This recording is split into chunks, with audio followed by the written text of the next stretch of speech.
নমস্কার বন্ধুরা, সুমনার সাথে চ্যানেলের পক্ষ থেকে সকলকে জানাই সুস্বাগতম। আজকের আলোচ্য বিষয় হলো 2024 সালের নীল ষষ্ঠী কবে, নীলের বাতি জ্বালানোর বিশেষ সময় বা কি, নীলের ব্রত পালনের নিয়ম, ব্রত ভাঙার পরে কি খাবেন আর কি খাবেন না, আর থাকছে সন্তানের মঙ্গলের জন্য ও সন্তান লাভের জন্য বিশেষ কিছু টোটকা। বাঙালি রিচুয়ালস নিয়ম মেনে এই দিন বিবাহিত মহিলারা কন্যা ও পুত্র সন্তানের মঙ্গল কামনা, নিরোগ ও সুস্থ জীবন কামনায় নীলষষ্ঠীর ব্রত পালন করে থাকেন।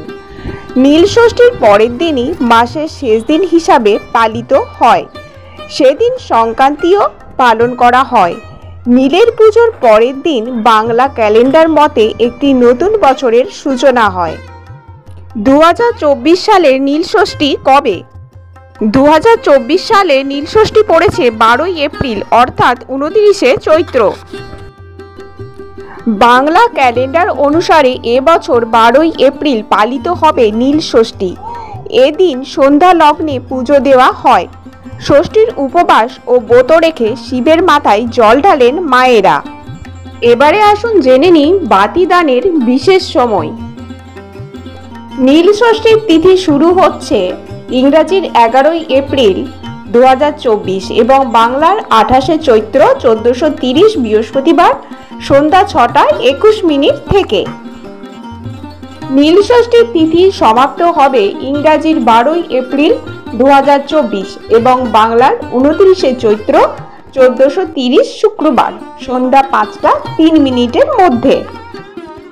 বাতি দানের শুভ মুহূর্ত হল ইংরাজির 12ই এপ্রিল শুক্রবার বিকাল 4:11 পর থেকে সন্ধে 5:53 মধ্যে। এবারে চলুন জেনে নেওয়া যাক নীলের ব্রত পালনের নিয়ম। নীল ষষ্ঠীর দিন সারাদিন উপোস করে সন্ধ্যাবেলা শিবের মাথায় জল ঢালতে হয়।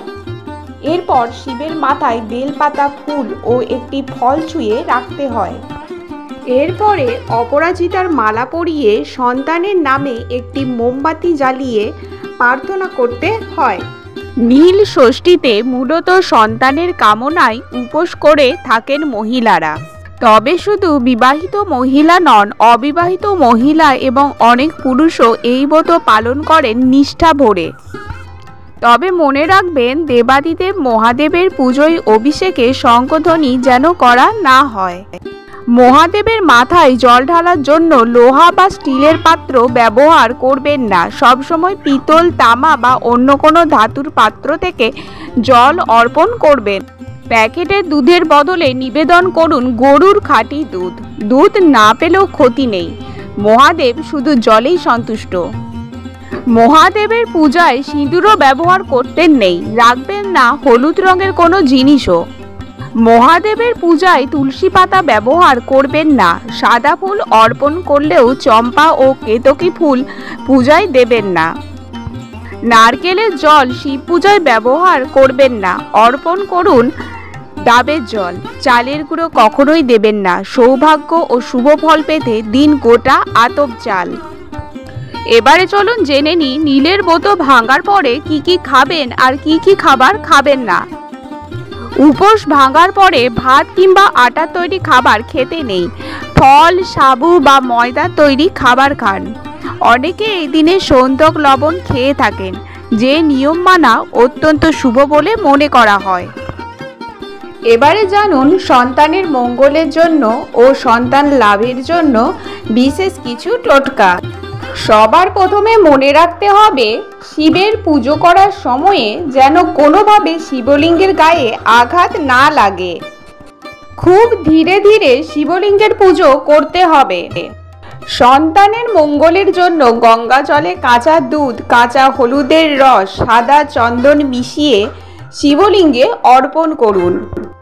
সন্তান লাভের জন্য নীল পুজোর দিন পারলে ছোট একটা রূপোর ত্রিশূল লকেট নিন।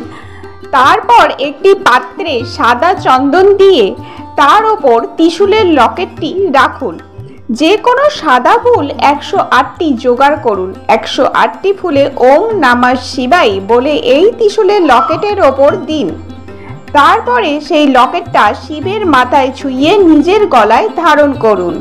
নীল পূজার দিন যতটা সম্ভব ঠান্ডা খাবার খাওয়ার চেষ্টা করুন। নীল পূজার দিনে আখের রস দিয়ে শিবের অভিষেক করলে সাংসারিক নানা ঝামেলার হাত থেকে মুক্তি পাওয়া যায়। যদি আপনার খুব খারাপ সময় যায় তাহলে এই দিন শিবকে জপ অর্পণ করতে পারেন। এই দিনে মধু, কাঁচা দুধ, গঙ্গা জল, চামেলির তেল একত্রে মিশিয়ে শিবলিঙ্গে অর্পণ করুন। আজকের ভিডিওটা এই পর্যন্তই রইল। এতদূর দেখার জন্য আপনাকে জানাই অনেক অনেক ধন্যবাদ।